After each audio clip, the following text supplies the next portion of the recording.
Welcome to Big Brown and Hairy, another podcast episode with me, Bobby Rayman, and this is... And I am Tuffy. There we go, there's the joke.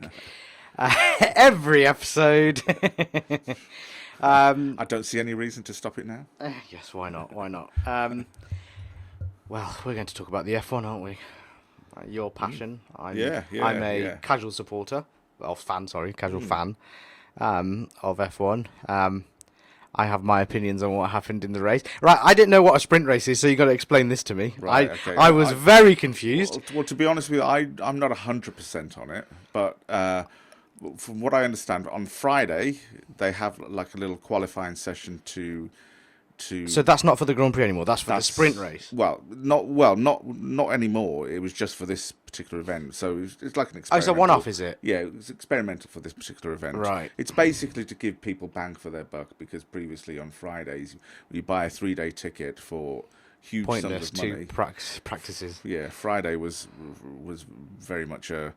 You know, it was you don't really get value for money. I mean, we experienced it as well. We had a 3-day ticket to the Singapore Grand Prix in 2016, and Friday we didn't even go really, because it's almost pointless. You have the support races, Porsche Sprint Cup races. You have the W Series now, don't you? Yeah, so you have the support races, but it's not really. You buy an F1 ticket to watch F1, so that's the whole point of it. But basically, Friday they have like a standard sort of qualifying session to determine the grid for the sprint race, which is on the Saturday. Yeah. The Saturday, I believe the results from Saturday, the Saturday sprint race, the sprint race. Determine the grid for the main race on the Sunday. Right. Essentially. Do you get points for the sprint race? I'm not sure. They should, but I'm not sure. It's an interesting premise. I kind of like it on the just from what I saw. I don't think it'll be that good on a Monaco or a tight circuit, because there's no passing or anything, or there's no point. But on occasion, this could be kind of nice, especially if there's extra points on. Available. But then they've got to do something that's a bit more consistent, really, that can be used across all events, maybe. But why can't they do like 5 special events? Like, your British Grand Prix, which has always been there. Yeah. And then the faster tracks, and they alternate between the tracks every year. I guess they could, but then there's the commercial reason stuff of commercially for the other events. I guess because the more people that are there on the other days, the more merchandise that's going to be sold. The more. Well, why can't they start off with they started 1? Why not do 5 and then increase and see what happens? But they can't do it on the Monaco race. It's just rubbish. That's what I mean. There has to be something more consistent that can be used. The same sort of thing can be used across all of the events. Really. See, I didn't mind it. It brought a bit extra something. But it confused me. I was like, purists, what the hell is this? For the purists, no. For the purists, it wouldn't really. I appreciate things have to. Excuse me, amateur hour there. Yeah, for the. Sorry. Sorry. Yes, sorry. The sprint race. Me. Yes. For the purists, it's not going to particularly wet their whistle. For me, I'm a bit of both. I'm a bit of a purist because I've watched F1 for so long, but I also appreciate that things have to change when the F1 world becomes more competitive, and it becomes more commercially competitive as well. From a commercial sense, you've got to give people bang for their buck. True. So I appreciate things have to change. But I don't know. F1 started the audience numbers are depleting, from what I know. It tends to happen when one person dominates, and it becomes true. But even during the Michael Schumacher era, numbers didn't dwindle as much as it. Obviously, there was less content out there and choice regarding what to watch on television. The internet television wasn't really developed. We didn't really have YouTube back in those days. So the entertaining content and the various content. In terms of numbers dwindling, though, from TV, they certainly did during the Schumacher era. Did they? Absolutely. Compared to not as bad as this, but you have to take into account there's lots more there's available. Lots more, but if you take it in a percentage-wise, a proportion-wise, then absolutely it did. I'm not sure it was as much as it is was. now. Really? Absolutely it was, yeah. That's the reason why you have all these different sort of rules, rule shake-ups and things. See, I think the rule change. I think the more... rule changes made it a little bit because nobody knew what the rules were. Every year there's something random, and I think that affects F1. But the sprint races have moved forward. At least they're trying something. I mean, there's two sides. There's two sides to the coin on this. You either, because from a sporting point of view, you reward and you leave things as they are, and at the end of the day, the best team has made the best car. They've got the best drivers. They've done the best, and they're winning. And you shouldn't punish that. You shouldn't penalise that. But the other side to that is that the sport is still a form of entertainment. Yeah. And if the fans are switching off, then they have to do something to bring people back. Now, I think the reason why people came back, Schumacher did have some good rivals, like Mika Hakkinen in those days, and then after that, it's sort of he was just dominant, wasn't he? Schumacher for a bit, and then and then he sort of. I mean, he still had rivals who were Alonso, Raikkonen. In the early 2000s, he still had rivals, but they were in the early part of their career. So it was several things that culminated in being almost like a perfect storm for Ferrari. What they're trying to do at the moment, I don't know if you've realised, I think Hamilton and Verstappen, they're trying to have that as the next great. Oh, yeah. And they're trying to push it a little bit. Now, this crash thing that happened, I'm interested to hear your opinion on it. I have mine on it. Okay. Shall I go first? Yeah, no, what I think from a person who used to watch during the early 2000s, during that period. Yeah. I just thought it was just... I don't understand. I don't understand the hoo-ha, personally. Yeah. I can understand after it's been break, but when I instantly watched it, I was like, oh, it's just a racing incident. That used to happen all the time, wheel to wheel. That sort of thing back in the day. I don't understand what the big... Obviously, he's gone to hospital for precautionary. That's not great, but that's part of the sport, I thought. I don't understand. So can you explain to me why it was... Well, what would you think about it? Yeah, previously, it was part and parcel of the sport, but the sport has evolved now. I agree that penalties and things like that shouldn't just be given out frivolously, just at the drop of a hat. But when something like that happens... Well, you think it was dangerous? Absolutely, it was dangerous. Yes, you have to take the whole thing into context. That particular corner is a 190 mile an hour corner, so two cars don't fit in that same bit of tarmac. They don't fit at the best of times, but in that, and you can say this, you can argue the same thing for corners like Eau Rouge and 130R at Suzuka. You can argue the same thing. Basically, when you have a corner at that sort of speed, the person on the inside who wants to make the pass, their nose has to be in front so that they can dictate the corner, and the person on the outside then has to fall in. Hamilton never was. No, he wasn't. Ahead. He was behind. At no point was he actually ahead. No. At no point was he actually ahead. So it was down to him to essentially back down and to avoid a the same sort of instance happened with obviously the second to last lap in the Grand Prix with Leclerc. Leclerc, was it? Yeah.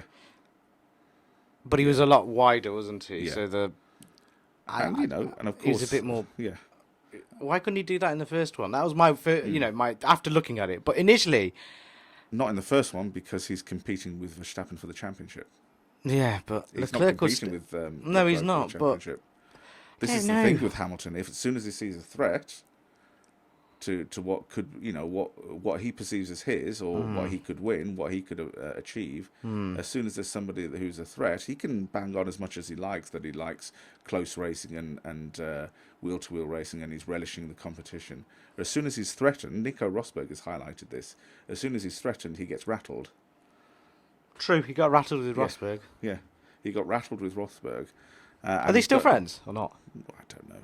I don't know. They used to be very, Very, good very friends, close yeah, friends. very close. But now, I don't, who knows? There, it may well have simmered. See, I because just he's thought no the longer worst it was competing. a racing. I know it's a fast corner, but it's just a racing. I don't know. Racing incident. Yes, I don't know if it's just as a big a thing as I saw Christian Horn go mental. Obviously, it's his team. Yeah. It's a racing incident, yes. But Now, I it don't know. certainly wasn't deliberate. No. It definitely wasn't. And we got to think deliberate. this is split seconds. Yeah, it definitely wasn't deliberate, and it definitely wasn't a dirty move. No. It definitely wasn't cheating. No. That would take it over the edge. Really. Yeah. You can't really level something He was like that. trying to race. Yeah, he was trying to race. However, was it negligent? Yes, it was. Was it dangerous? Absolutely. But isn't Verstappen to blame at all here? Do you not think at all? Because he did pull in a little bit. You know what I mean? Is he not meant to have a little bit of? Verstappen's to blame to the extent that he was aggressive. He was way too aggressive, He was in my aggressive. opinion. So was Hamilton, though. But that's what Both they're of going them- for. both They're of them going were- for it. Absolutely. But So only that's one what of my them, point. Both of them were aggressive, but only one of them was negligent. Verstappen, if you look at that corner, he turns in to take the corner, sees Hamilton, then turns away from him to give him room. Then he Yes. turns in to take the corner. He did give him room. trajectory doesn't go towards the apex; it comes away from the apex. of the Because he's corner. gone very narrow to the right hand side. Yes. So Right. the corner is already tight for him. That's what I mean when I say two cars don't fit there. He has to be ahead in order to be able to make that corner. I think it's Otherwise, just- all day long he's going into Verstappen. I think it's just a simple mistake. I really do. I think they're both going for it. It's the Mm. first bloody corner. Of course they're going to go for it. Well, it wasn't the first corner. Oh, it was not the first, but you know what I mean, first lap. I think it was the first lap. The issue is the issue is that throughout Hamilton, from experience from the sprint race, knew that he had to make the most of that first lap. He got a better start for Verstappen, so Verstappen's already on the defensive, but he didn't yield at any point. But he gave Hamilton room. Every corner in the lead up to that, he gave Hamilton room. It's just Now, sorry, I'm just sorry, go on. this is quite an important point because essentially that corner, Cop's corner, Yeah. was the last opportunity for Hamilton to get in front without risking Verstappen getting away, because immediately after that corner is Maggots and Beckett's high speed Yeah. left right. No way can any car follow another car close enough to then pick up the slipstream on the Hanger Straight. Right. So that was his last chance, and he said as much in his post-race interview. He said he wasn't going to back down from everyone. This particular incident has much more similarities with 2014 Rosberg Hamilton at Spa. Rosberg Right. I think I bet Rosberg I hit remember this. Hamilton at the back, Yes. and he said exactly the same thing, that he needed to let Hamilton know that he wasn't going to back down any longer. And what did Hamilton do? After the debrief, Rosberg was penalised. After the team debrief, Hamilton went straight to the press and said that Rosberg admitted that he did it on purpose. I remember this. See, now, it has more similarities to do with that. So I personally think Hamilton was more to blame for that. He was irresponsible, and I felt he was negligent. He can't do anything about the penalty that was given to him. No. He can only, Take play that. with the cards that he's been dealt, like all of the other drivers. Afterwards, however, exceptional. Coming from fifth. What's to first, unfortunate? What's exceptional. unfortunate is Hamilton obviously he must have had some damage, but he didn't. It wasn't as obviously didn't get off the track and Yeah. crash like Verstappen.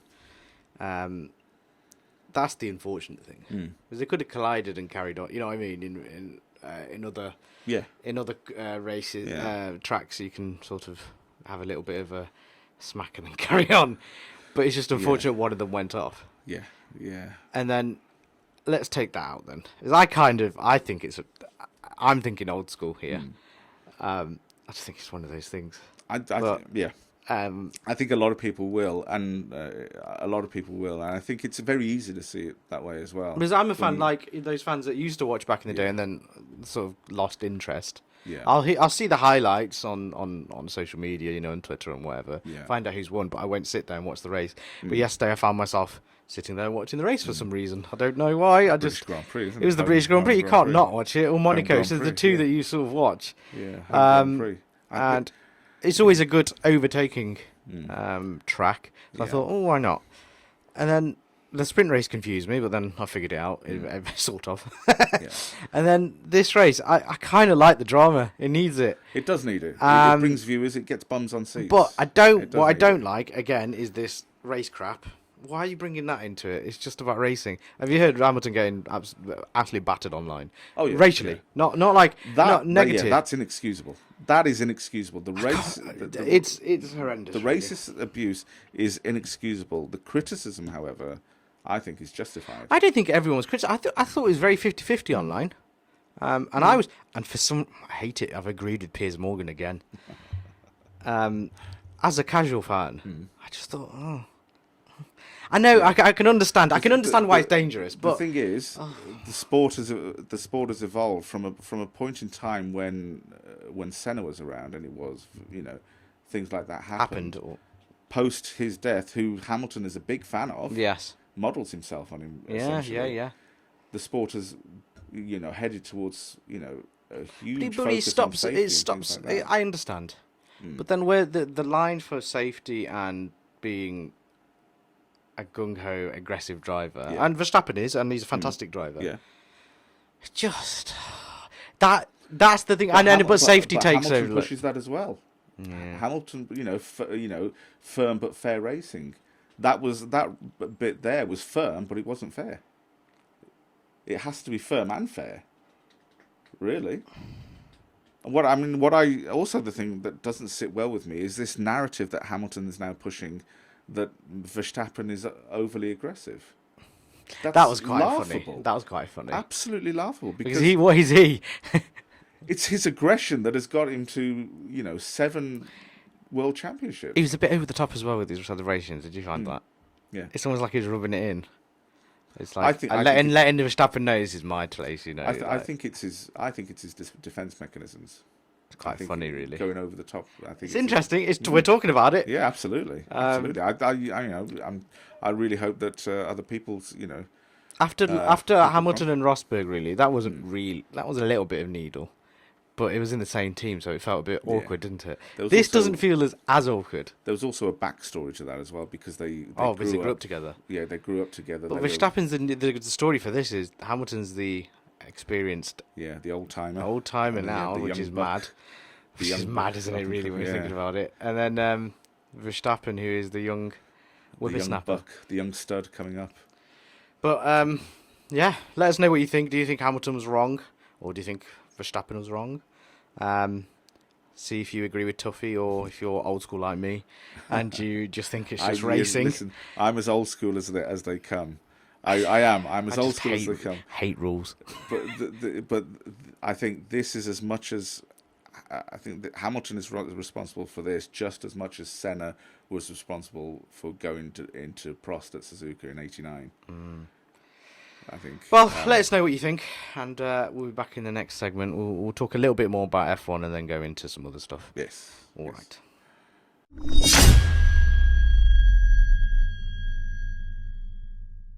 Right, so a little bit more about the F1. What do you think about the whole... I can't talk. What do you think about the whole weekend? Interesting actually. This sort of experimental concept of the sprint race. It's very interesting. I thought it worked. I think purists will be up in arms about it. I think the sport has to evolve. Yeah. You've got to give people value for the money, particularly when you're charging them the amounts that you're charging them, which is ridiculous. Ridiculous doesn't even come close. What are we talking? 500 quid for easily, like for a day or two or something. Easily, yeah. And that's in. And then camping as well, which is just horrendous. I mean, that's not even in a seating area where you're going to get much of a view. No. Really, if you're on the pit straight in line with the start finish line. Oh my God. You're talking crazy money. Look, I never understood going to watch the F1 in the crowd. I never understood. For the camping side of it. I never understood it. It's just a piss off, isn't it? Pretty much, yeah. I mean, we went to the Singapore Grand Prix. That's different. I'm on about the British one. We didn't really see it. But yeah, people go to the British Grand Prix. Most people, they go to camp out, No other country you don't do that. You just stay at a hotel and just try and get a VIP ticket. In Belgium, they do. Oh, yeah, but I'm about Europe. That's a European thing. Yeah. No, you're right. Even Hockenheim and those, they used to do the same sort of thing, didn't they? So, but like the new fancy ones, like Abu Dhabi and that, and Singapore, no. The traditional old school races like Hockenheim, Spa, Silverstone, Monza, those old school tracks, the traditional tracks, there they still do, because there's the weekend experiences. And there's a lot more greenery around those tracks. Yeah. Which is nice. It's like a purpose-built tracks, not city streets. Yeah. What I found uneasy about the weekend is actually the Grand Prix. Just seeing Tom Cruise in the Mercedes garage, that made me feel uneasy. Oh yes. And he seemed celebrating with about Hamilton winning. Yeah. Tom Cruise. That just makes me feel uneasy, because and then do you know what I thought? Right, this is total. He's always a bit over the top, though, isn't he? Yeah, but this is total jumping on sofas and things like that. This is total speculation. Lewis Hamilton does fit into the Scientology thing. Obviously, his psyche does fit in. Oh God! Is that where I'm joking. Please, Scientologist people, don't come after me.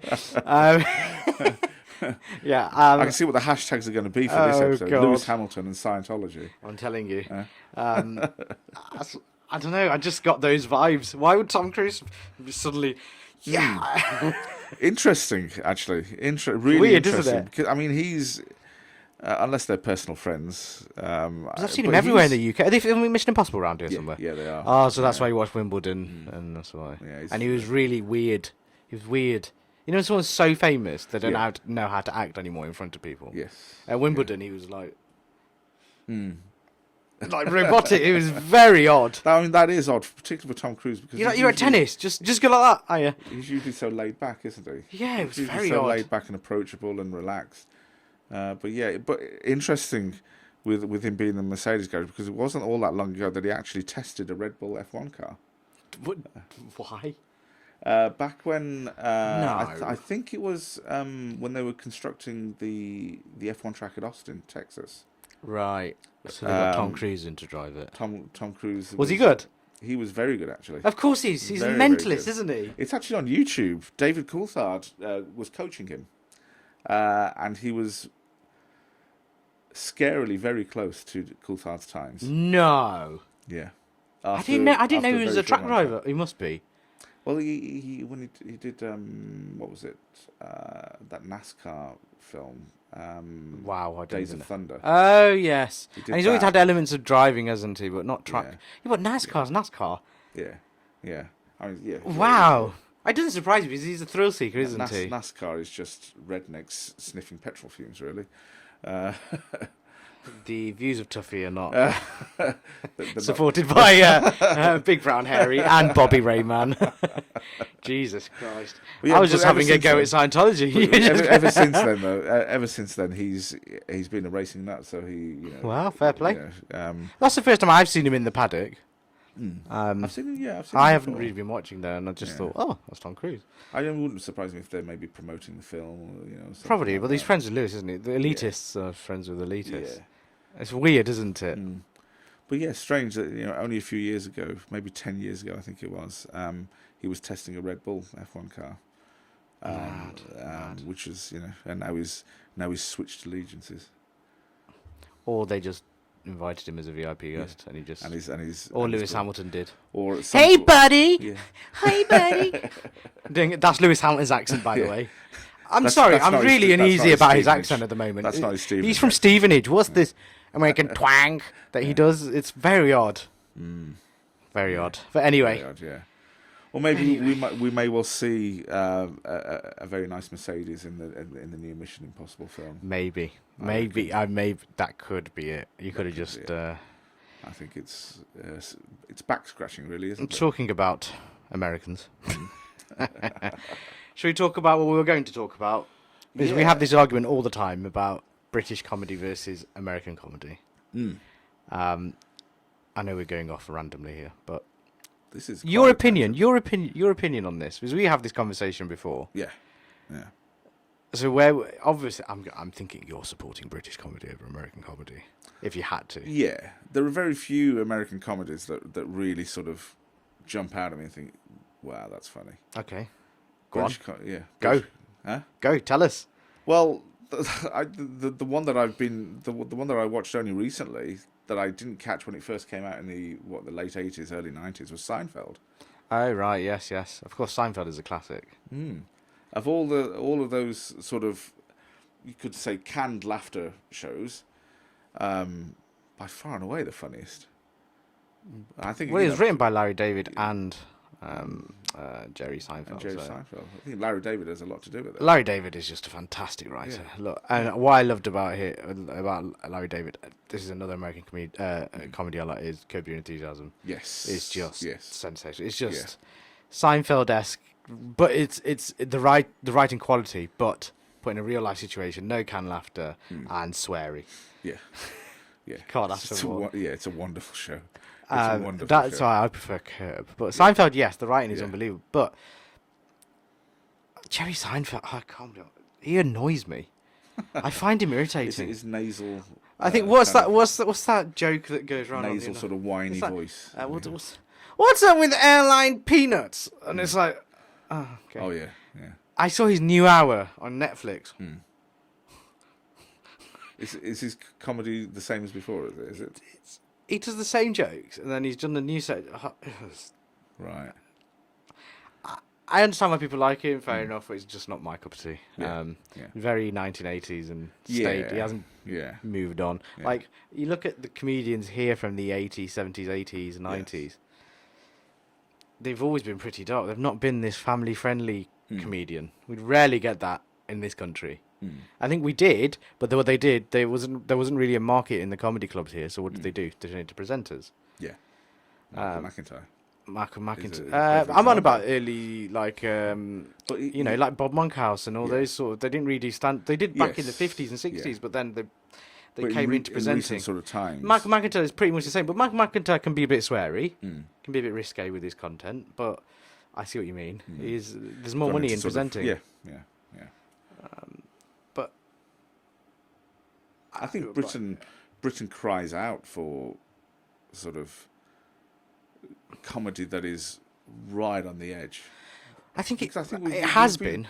We've always been used to it. We've always been used to sort of. It has been close to the bone comedy, but then recently with cancel culture and everything, I think it's petered up. People are scared to say things, and then actual comedians who are clever and use wit for their comedy, and they just get absolutely ruined and their careers on the line. Whereas you see other idiots who use the same platform and just don't do funny things and just say shit and they get away with it, or or just say things to get their agenda out. Whereas a comedian doesn't really have an agenda. All he's doing is pointing out the hypocrisy or the ridiculousness of a situation. That's the point of a comedian, not to push their agenda. Yes. That's where I get uneasy. So I've just found it weird. Like, I mean, who would you say is good examples? See, before he was famous, I used to find Kevin Hart quite amusing. Right. Okay. The stand-up wasn't great, but it was okay. Nowadays, oh my god. Not your. And someone needs to tell him that his hashtag Live Love Laugh is a B&M special, is a thing that you put up on your wall that says Live Love Laugh. Can you stop using that hashtag, Mr. Hart? It is atrocious. It's not funny. You haven't thought of it. It's literally been a B&M for years. Every trashy white woman in England has this on her wall in her living room and her bedroom above her bed, and with butterflies around it. Butterflies around, and she's there lying back. Yeah, and then Lambrini in one hand. Yeah, and then go like that. Lambrini in one hand and 20 Mile Lights in the other. Oh yeah, classy. Live, love, laugh. So can someone please tell Kevin Hart this? But no, I just feel that he pushes this agenda of hard work gets you places. No, luckiness as well. Luck. You need a bit of luck. You need quite a bit of luck. Yeah. So I don't like that agenda. I think comedians are not meant to be hard work. They're meant to be. And they're meant to yin when you yang. They're meant to be the opposite, so they laugh at those situations. Yeah. That's why I just find it like he shouldn't do the stand-up anymore and just focus on doing comedy. I think Eddie Murphy made the decision. He was an unbelievable stand-up. Yeah. And realised you can't do both. Because you compromise one. Yeah. You're being a hypocrite because a comedian is 9 times out of 10 comes from a place where you're saying you're agreeing with the crowd. We're one of you. Yeah. But we're just saying what you're thinking. Yeah. And we're against the man. But then when you become loaded, you are the man then. You are the man. Yeah. But what Ricky Gervais did in his stand-up was smart. He used to do that, come from that approach when he wasn't very good at stand-up. Well, he was good at stand-up, but not well practiced. Yeah. Now he's just a machine. But what he does now, he takes the piss and goes, "Oh yeah, but I'm loaded, aren't I?" But he's doing it in a sarky. Yeah. He's addressing it. Yeah. Well, he's flipped it, hasn't he? Kevin Hart's. He's flipped it, hasn't he? Really? And the one person who, and this other person that does that is Dave Chapelle as well. Yeah. Dave Chapelle for me is one of the best stand-up comedians out there. Chapelle is there because a lot of other comedians, the way they do it, there's a premise. They talk about how that premise is funny, and then they get to the punchline. And then usually they do about 4 of those, and then the first bit that they said and the last bit, and then they tie it up with the line, and then they say the line, and then they end it. Because it just ties up together the whole show. Yeah. That's the simple rule of stand-up. Chapelle doesn't do that. It's like he's just talking. Yeah. It's not... It feels like it's not structured, but the bastard is structuring it. It's so organic and unbelievable. It cannot be replicated. Right. Now, a lot of comedians that have been ousted, that I won't name on here, for copying other people's jokes, pretty much exactly the same, and then acting like it's their own, which happens a lot. And I've got 2 comedians that I'm not going to name, Amy Schumer. We should have another segment, like a name and shame. Oh, it's well known. Amy Schumer has been known where they've done side-by-side stuff. It's been shown. They can deny all they want. Yeah. It's there. And the other guy, what's his name? Is a person... Carlos Mencia. Or his nickname that Joe Rogan gave him, Carlos Menstelia, which is which is quite funny. Carlos Mencia had a joke of Bill Cosby's. No, but you can't deny Bill Cosby was a great comedian back in the day. He had a premise, and Carlos Mencia just took it and just replaced black with Mexican. Right. Okay. So it's like, cool. Right. Okay. Yeah. Okay. Good. Comedy was also always supposed to be about originality. Yeah. So when you get these little shitheads and they're getting success, but what he would do is sit at the back of the comedy store or these comedy clubs and write down what they were saying or record what they were saying and then just steal the joke. Right. In front of them as well sometimes. Yeah. And then he'd act like Mencia would act like, "Oh, what are you going to do? I'm Mencia. You're nobody." So it's really quite lazy. Yeah, that's pretty low. And then he's just been caught out, and then he's lying about it. And it's just like, why don't you come clean and go, "Look, I made a mistake, but here's my new material." Right. That would be the brave thing to do, but no. That's pretty low. I mean, I've always thought of comedy as being... I mean, I'm sure a lot of people probably thought the same thing. Comedy as being original, and you do it because you have a love of laughter. And Yeah. It's not to... People want to make a quick buck, unfortunately. It doesn't really happen over here. I'm sure it does in comedy clubs. But it seemed like an American thing, really, where it went, where they used it on television and did it on specials. You don't really see that here. You see similar premises and people using similar things here. Because, there's only so many ways you can think of a similar premise, but then it's how you attack it. Now, Chapelle, what he does, and I'm going to tie up before we end this segment, and we carry on talking about this in the next segment. Chapelle just says things that are just so walking the tightrope, man. He says these difficult taboo subjects that you're not really meant to talk about, especially in this cancel culture thing. I think he talked about being transphobic. Well, people accuse him of being transphobic, and he just walked the tightrope and just absolutely schooled them with amazing humour, and then came back with a joke from the start and just tied it all together. And you went, "Oh my god!" He's just wonderful, a wonderful comedian. He's almost like an artist with how he is. Right. And I can only suggest you watch him and then compare it to another comedian, that you watch and you go, oh, okay. Oh, excuse me. Obviously, you're getting tired. Obviously. Sorry. No. I heat. had the heat, and I had a bit of a. I'm fasting. Oh, I'm not. I was going to offer him a cup of tea as well. Yeah, I'm fasting today because it's quite a. Being Muslim, it's quite a significant day in the Muslim calendar, the day before Eid. So I'm fasting today. So I was up late. Haven't had much sleep. I'm tired. I'm not The too H hungry. word. Not too hungry. Thirsty, fatigued. I think. Right. Fatigued. So yeah, Right, but that's my excuse. Oh, wow. Well, we'll end it there, and we'll come back in the next segment.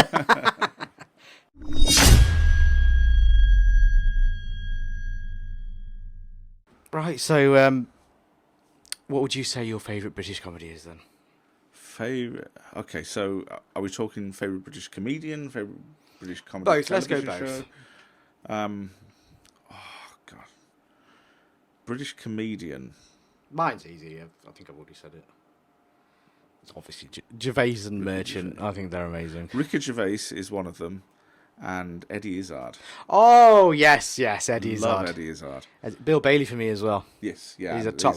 Just he's for an someone a upper- bit different, Yeah, and he's just another- incorporating music into his Yeah. is just unbelievable. Yeah. Talent, Yes. Yeah. Absolutely. and he's hilarious.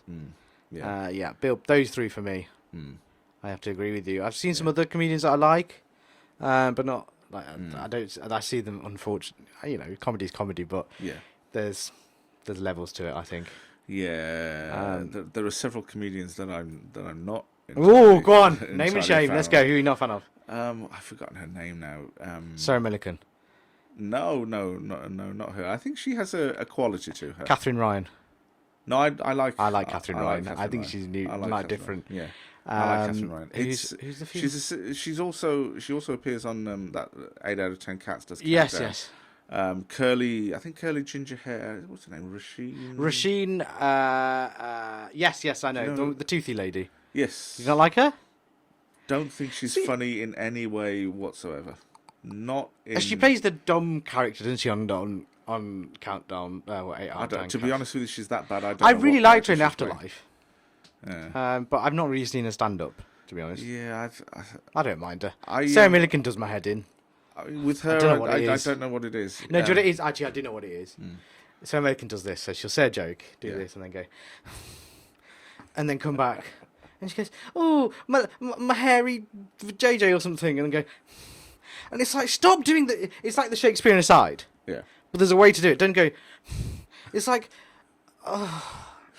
yeah, that's why she annoys me. I think she's a bit of a fan favorite, Sarah Millican, because I Ah, think she's I'll so. go against it. I think because she's so sort of salt of the earth, if you know what I mean. I think that's. I've just about got used I to mean, Miranda. Peter Kay I quite like as well. I like Peter Kay. Peter Kay I do. I really like actually. He's smart as well. He plays across. Not smart. Yeah. But he's unbelievably smart. He's yeah. Unbelievable. Look at his show. Even Phoenix Nights is one of my favourite shows. Phoenix Nights is a genius. It's of a genius, show. but it doesn't get the plaudits it deserves. Yeah. Phoenix Nights, in my opinion, was one of the best Yeah. 3 series. I watched Max and Paddy and things like that, but just little things about Phoenix Nights, like Max and Paddy. Yeah. Of before Yeah. when they were on the show, the security guards, if you didn't know of the club, Yeah. and just. Which one's Max and which one's Paddy? Paddy's the little one, but Peter Yeah. Kay character, isn't it? Yeah. Or is it? Paddy's the No, other Paddy's the other one. Oh yeah, Paddy Paddy's the McGuinness. Paddy McGuinness. Max is the Yeah. wearing a Pakistan cricket shirt. I'm sorry, that was just like no white guy would wear that. Yeah. Well, the fact he was wearing it, I was like, who's And his Bolton? He looked And Pakistani as and well. it was just, it was brilliant. Yeah. Because just made that character just Yeah. extra. Like he didn't care. Yeah.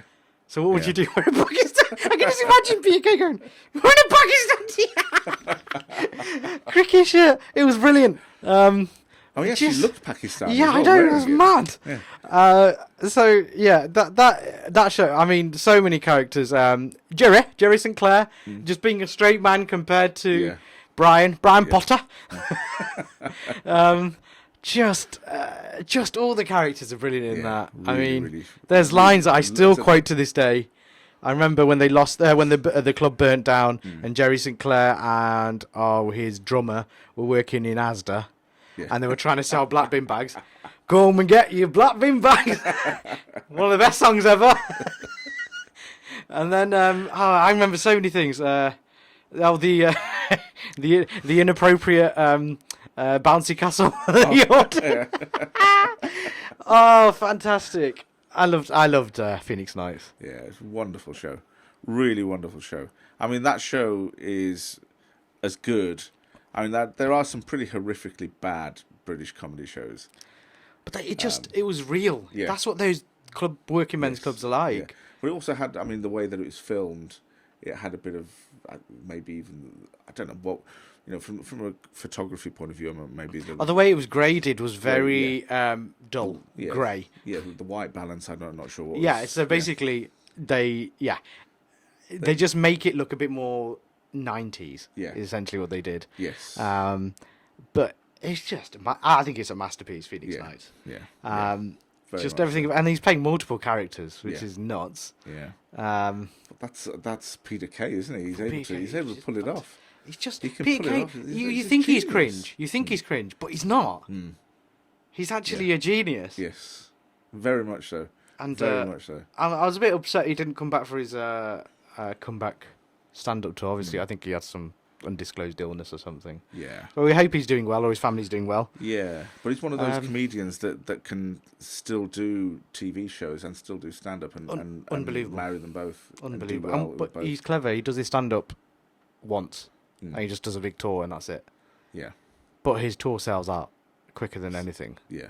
I think he had the record once for the quickest selling tour. Really? Yeah. It doesn't surprise me. I think I'd love to go and see him. I think it's hilarious. It doesn't surprise me. I think he appeals to people across all kind of, whether you're working class, middle class. I think he appeals to, a broad spectrum of fans. I think because he's sticking to what he know. He's had that BBC One show that in the car, the driving instructor one. Yeah, it's all right. It's not Phoenix Nights. It's not Phoenix Nights, but I thought that was. It's all right. It wasn't I didn't enjoy it, but I can see why people. I thought it was very imaginative, that show.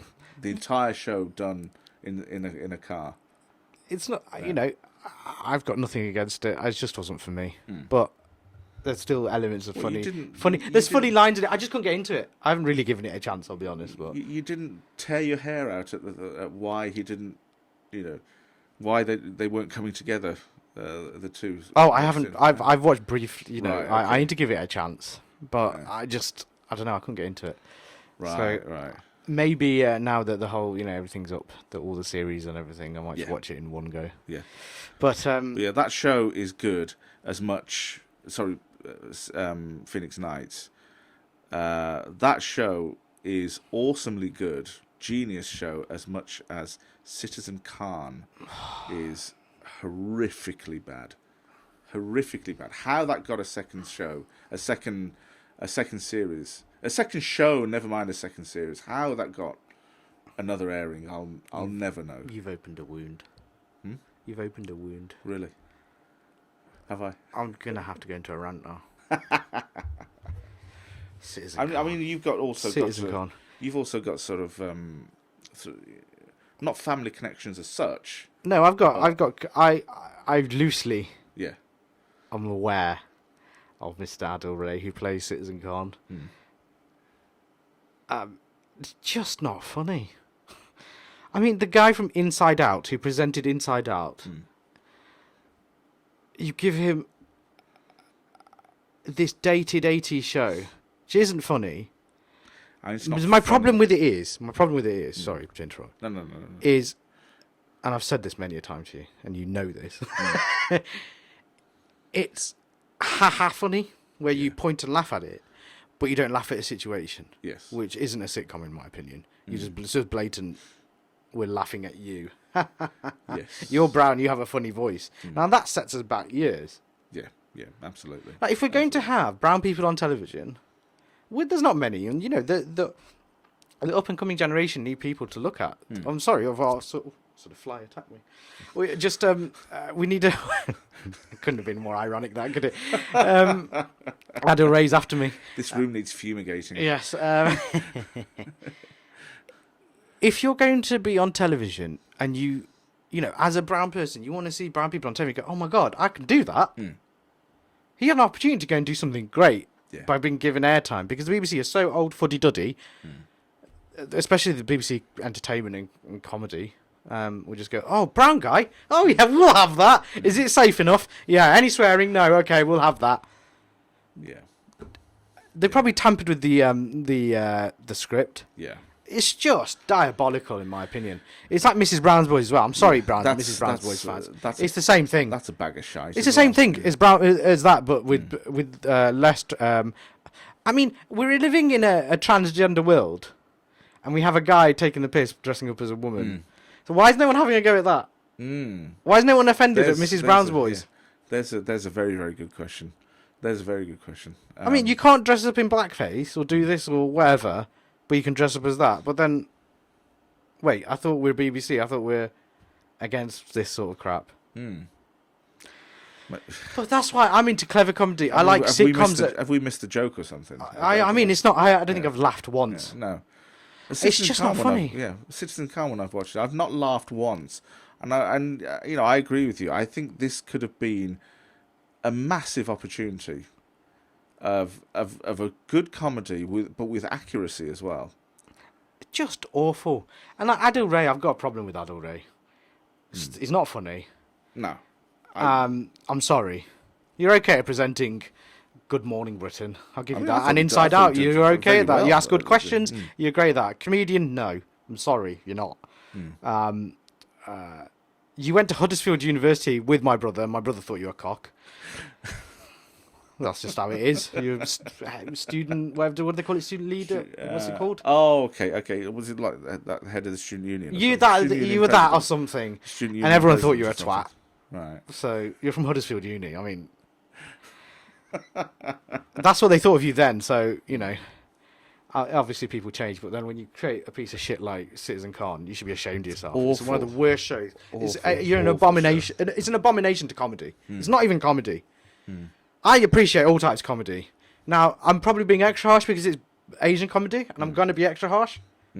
Because if it's going to be good, it has to be top quality. And that is... And I want to see some accuracy. I want to see some accuracy and maybe some humour. No accuracy. No? It's like you've been around brown people, or Muslim people, but you don't know, and you just go, oh yeah, we'll just go to Birmingham, innit, and do that voice, you know, talking like this, I want a high-pitched voice on. Yeah. I can do it. There you go, Citizen Khan done. There you go. My daughter is not wearing a mask. There you go. In fact, Bobby, have another series. There you go. Essentially, raise your voice higher, do an Indian accent, and just put a hat, a duppy thing on, with a hat, and then just put a suit on and put a beard, grey your beard out, and you're done. I could play Citizen Khan. Yeah. But my thing is that was instantly funnier than what he's done. It's just irritating because obviously I like to write. I've had things in the pipeline. Yeah. You just have to work so hard to get, and he's obviously just in an entitled position to get this shit through. And it's just like, what? Yeah. It's irritating. So I'm not bitter, not at all. For me, it just comes across as there's a fly in here, little bastard. For me, it sort of comes across as being the sort of thing that the BBC have done immediately after, you know, the era where they were pushing the boundaries. BBC Two, BBC Three. Yeah. Look at my favourite shows. Gavin and Stacey, wonderfully written. I love Gavin and Stacey. Yeah. The Office obviously came through BBC Two. The Office is fantastic. Fantastic. That is top two, in my opinion, for me.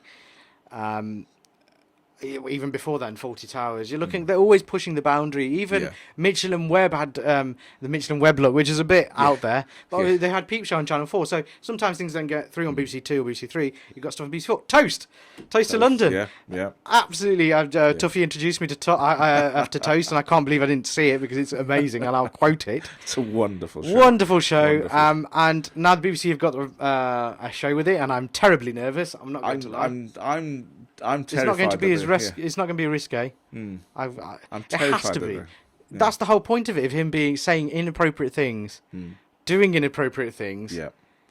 mean, ironically, when you talk about Channel 4, I saw a tweet earlier today, Ricky Gervais talking about Channel 4 and how it's at the forefront of cutting-edge comedy and things like that. And I think because Channel 4 are up for sale or something like that. Apparently so. But I'm not sure. But Channel 4 has always been at the cutting edge television, full stop. But comedy, yes, like the Ali G show. Yeah. Was it not the 11 o'clock show or something like that? Whatever it's called. Yeah. Drop the Dead Donkey. Drop the Dead Donkey. All these crazy ass shows were on Channel 4. Now BBC 2 before BBC 3 arrived took some of that and a bit of a watered down version of that on but still you could get a lot through. Now it's just diabolical, isn't it, on BBC? Balls of Steel. What was that? What was Channel 4. That was Channel 4 as well, wasn't it? Distraction. Fantastic Balls of Distraction was horrible. With Jimmy Carr when he was fat. But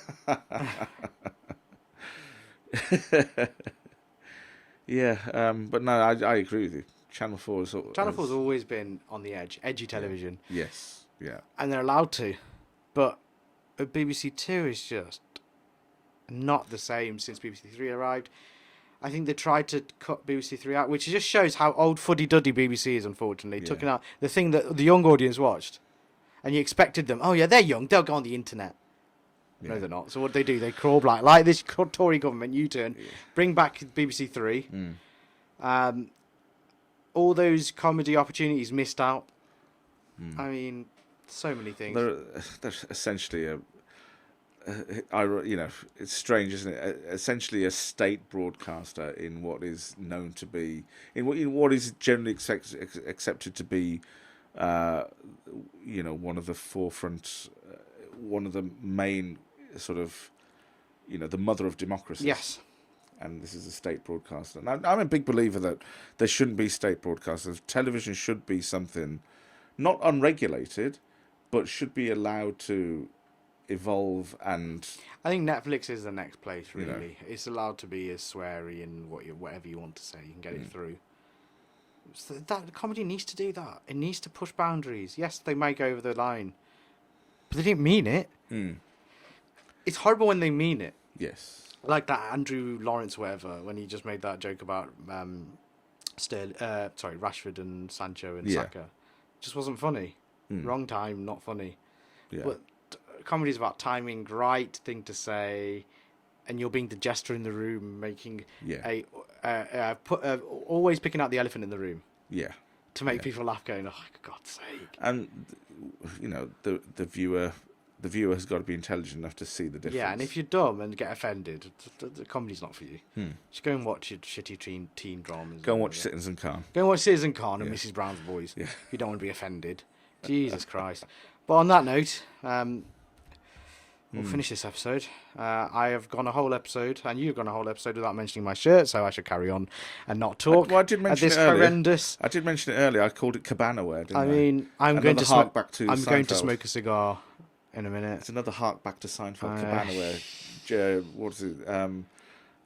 George's dad, Frank Costanza. Yes. When George sells his cabana wear and they're about to go on a cruise. That's your cabana. Thanks. Your cruise wear. I like this shirt. You look it brings out my eyes. You look like you're about to get onto the poop deck. Excellent. Yeah. Great use of the term poop deck. I've also hit the Caribbean cruise line buffet. Yes, definitely. Yes, seafood and eat it. Yes. That's the end of the episode after I'm getting ripped for my shirt. It will be back as well. This shirt is it brings out my eyes. Not too bad. It's all right. It's nice. No, it's not. Thank you very much for watching. And like, share, subscribe. Yes, all that. Go catch us on Twitch sometimes for live streams, whatever we're doing, either UFC, wrestling, or rugby, F1, whatever. F1, cooking. Maybe. We'll put something out on our social media whenever we're streaming. Cooking as well, yes, maybe. Just check out our socials at everything/BigBrownHairy, or obviously on YouTube /BBHarmy. Join the BBHarmy. Yes. Enlist, yes. In the BBHarmy. I think it's the end of the episode. So I've been Bobby Rayman. And I have been Tuffy. God's sake. And we will see you next week. Comes higher and